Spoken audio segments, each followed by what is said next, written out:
Almost every region in Pokemon has some form of bird you can catch in the early section of the game, with most being normal flying type. But we have also received these early root birds with unique type combos. So what would an early root bird of every type look like? Hey everyone, Brandon here. The early root or regional bird has been a staple in the Pokemon franchise since its inception, but Pokemon like Talonflame and Corviknight took the concept of early root birds and elevated them to a new level, both in design and in the fact that they gained a type combo that wasn't the standard normal flying. There are 6 type combinations that the regional birds have had, obviously normal flying like I just mentioned, fire flying with Talonflame, flying steel with Corviknight, and even pure flying with Rookidee and Corvisquire, water flying with Wingull and Pelipper, and yes, those do count, they're actually catchable before Tailo in Gen 3 and 6, and finally, flying electric with Wattrel and Kilowattrel. Though they are more so early game birds, since the earliest they can be found is near Levincia, which, because of Paldea's open world, can be the second gym. And if you want to open up the world of your internet browser, you can thanks to today's sponsor, OperaGX. Are you tired of having the same old boring default browser? Have you ever just wanted to, I don't know, have it play Falling Pipes every time you type?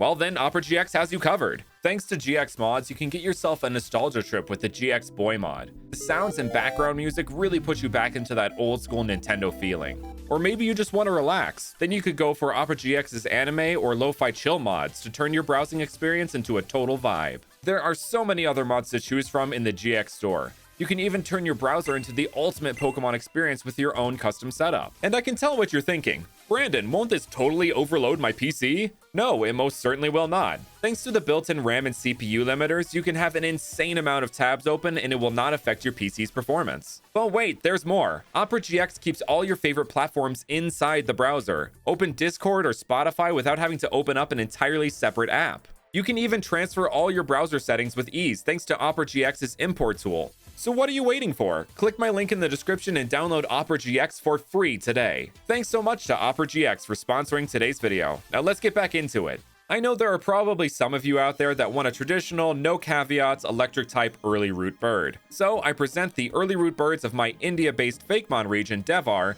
Baybil, Shakapak, and Homrain, which I worked with PokeJamon to create. They are based on different kinds of hornbills, the Gray Indian Hornbill, the Oriental Pied Hornbill, and the Great Hornbill, respectively. If you want to learn more about them, then you can check out this video linked in the card.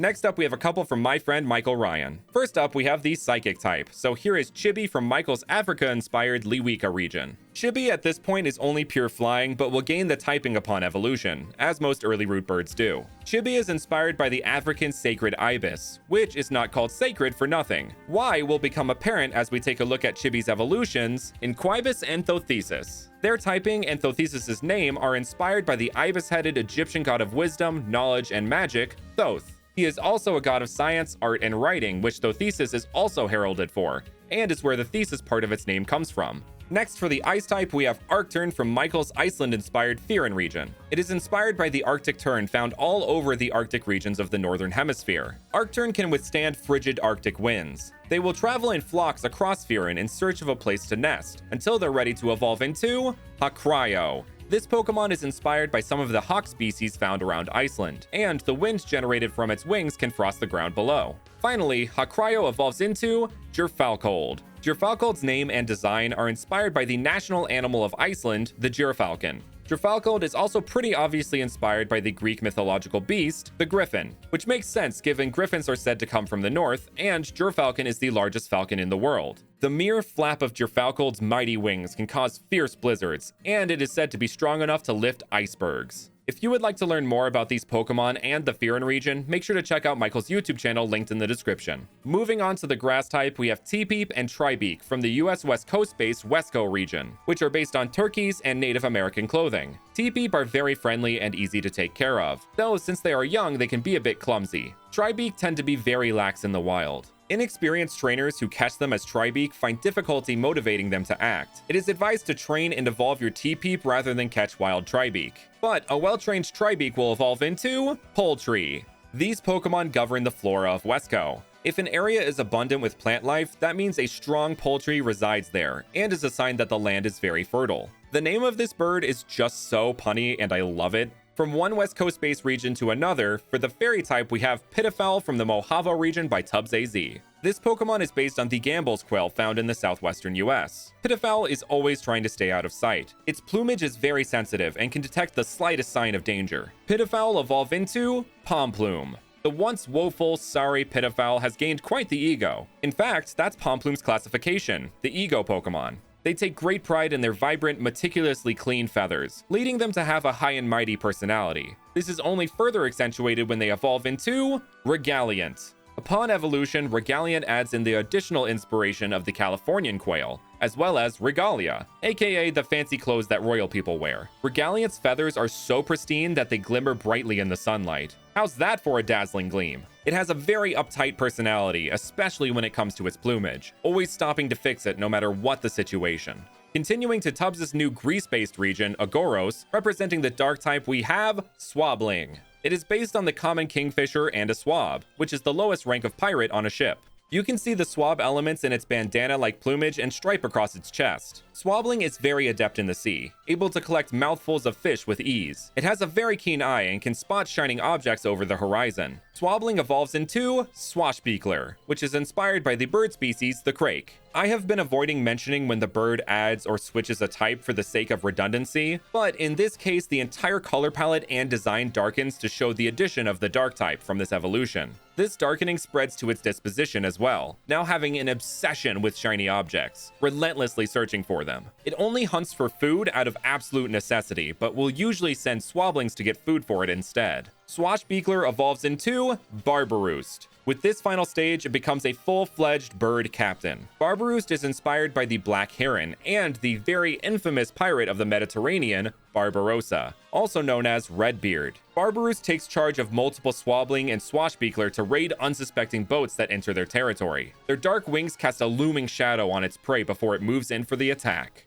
Moving on to the fighting type and yet another West Coast-based region, the Cadia region. Man, if I had a nickel for every time there was a West Coast-based region in this video, I would have 3 nickels. Which isn't a lot, but it's weird that it happened 3 times, right? Regardless, Cadia's early game bird line starts with Psychic. It is based on the red-tailed hawk, which is found all across the US, and superhero sidekicks. Much like a sidekick, Psychic will assist its parents in helping those in need. Though they are small, they can defend themselves well, which also refers to the DC hero Robin. At level 18, Psychic evolves into Vigilon. Now that these Pokemon are strong enough to be on their own, they go around protecting small Pokemon from other predators or threats, but they can still act recklessly at times. This evolution and personality change refers to how some sidekicks in superhero movies and comics become heroes in their own right, or go rogue like Red Hood. The fact that it's an America-themed avian also references the Marvel hero Falcon stepping into the role of Captain America. And finally, Vigilon evolves into Valiero. Now a full-on hero, this Pokemon is highly regarded as the bravest Pokemon species, protecting small Pokemon with their powerful beak and legs, sometimes risking their life to do so. While maybe not intentional, Valiero's plumage is reminiscent of the costume of the DC hero Stargirl. On to something weak to the fighting type, the rock type. For this, we have Squebble from Dark and Windy. Its typing is actually a pun. It is based on the rock pigeon, so it's literally a rock pigeon. Squebble are often found near rocky areas, pecking at different stones in order to find the ones they like best. They will get into fights if a group tries to take a rock that they want. Squebble evolves into Boldivard. This regal-looking bird is based on the Jacobin pigeon, a type of domestic pigeon that descends from the rock pigeon. Its regal looks make it highly photogenic. The rocks amongst its plumage were collected by Squebble. So I say this every time, but the bug type has always been a thorn in my side when it comes to of every type videos, especially with this one, as the early root bug is already a thing. So how do you make a bird bug hybrid that still feels like an early root bird? Well, how about a bird that looks like a bug? Or wait, how about a bug that looks like a bird that looks like a bug? Or why not both? What am I talking about? The hummingbird and the hummingbird hawk moth. The hummingbird is often said to be bug-like in appearance in nature, and the hummingbird hawk moth looks like said hummingbird. I mean, it's in the name. So with the artistic talents of Chartius Arts, we created Humoth. This itty-bitty bird Pokemon matches the likes of Cutiefly and Joltik in size. It loves to land on the flowers of Floettes, and they enjoy each other's company. They will make nests close to their evolution, Mothawk. This evolution adds in the additional inspiration of the Cooper's hawk. It is called the hummingbird hawk moth after all, so why not fuse them all together? The Cooper's hawk actually has a semi-symbiotic relationship with hummingbirds, as they don't eat them. So hummingbirds will make their nests close to them, because Cooper's hawks do eat the things that try to prey on hummingbirds. So there's an inadvertent guardianship going on there. This is the same case for mothhawk, who watches over all the nests of the hummoth, keeping them safe from potential predators. Also, it is always trying to obtain Ladybug and Cat Noir's miraculouses. Oh, sorry, wrong franchise.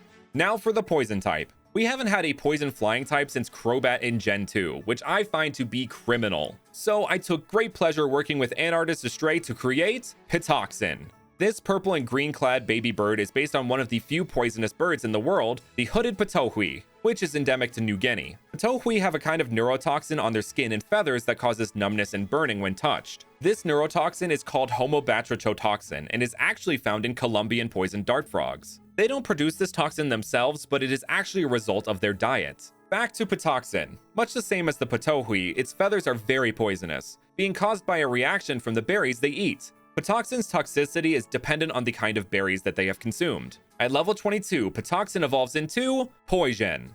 This deadly Pokemon is based on the Chinese mythological bird, and forgive me if I butcher this, the Zhenao, or more simply, the Zhen. A poisonous bird with purple feathers and green tips, which is what inspired this line's coloration. The Zhen's feathers were said to contain a poison called Zhendu that would be used to carry out assassinations, and that its excrement could dissolve stone. I've heard of explosive diarrhea, but not corrosive diarrhea. Antarctis Astray and I also modeled it after typical depictions of a phoenix, but rather than being a fire-based bird, it is a poison-based one. Naturally, for the ground type, it would make sense to have a ground-based bird. So I decided to go with a bird found running around the deserts of the southwestern US, the Roadrunner. With that said, let me introduce you to Terron, which I worked with the talented Subarashi to create. This cute little dude uses its long legs to travel at great speeds and deliver punishing kicks to its opponents. It will kick up dust storms when it feels threatened, which it uses to escape. Terron have been known to challenge cars to a race if it enters their territory. Terron evolves into Terrian. This Pokemon's name comes from terrain, just like its previous stage, but also incorporates its new inspiration of the Rhea, a distant relative of the ostrich and emu that hails from South America, but is also the name of a Greek goddess, which is an earth goddess of sorts. Though Rheas are flightless birds, they use their wings to help direct them while running. The appearance that these feathers take while running reminded me of soft clouds, so we made Terrian's wings into dust clouds to represent that. And yes, it is a flightless bird that has the flying type, just like the Doduo line, Delibird, and Galarian Zapdos. I also worked with Subarashi for the ghost type, and we both agreed that it had to be represented by what Brazilians call the ghost bird, the Potu. These little relatives of the nightjar are nocturnal and let out a very mysterious and haunting call.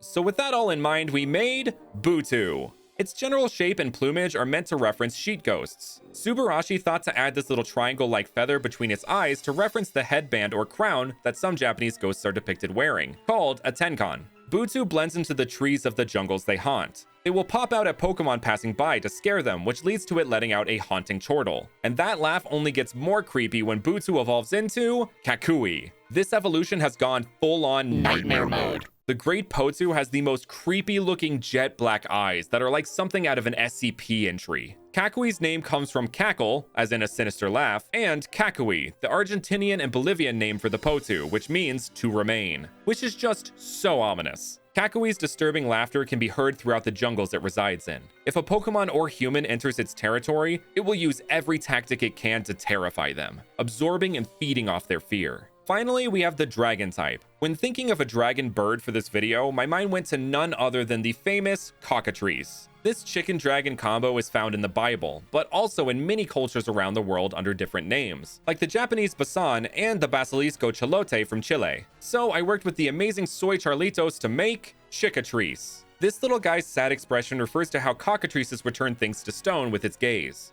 As far as design, I took inspiration from the cockatrices from Final Fantasy XII, because I've always just loved how bulbous they are. And that game even has something called a Chicatrice as well. Back to the Pokemon though. Its scales are always a mess, falling off and being replaced often. This leads to Chicatrice having low self-esteem and therefore looking sad. But it gains a whole lot of self-esteem when it evolves into Gockatrice. This Pokemon has not only gained confidence, but a striking plumage worthy of gawking at, which is where its name comes from, but also AU is the symbol for gold on the periodic table of elements. Gockatrice's golden coloration is inspired by a distant relative to wild chickens, the golden pheasant. This bird's coloration lends itself so well to a dragon type in my opinion, and the golden pheasant is actually one of China's national birds, alongside the red-crowned crane. Gockatrice now uses their replaceable scales as a weapon, spinning around and launching them at opponents. When hit, they will stick in and cause a stunning effect. And that is an early root bird of every type. Thank you all so much for watching, and I will see you guys next time.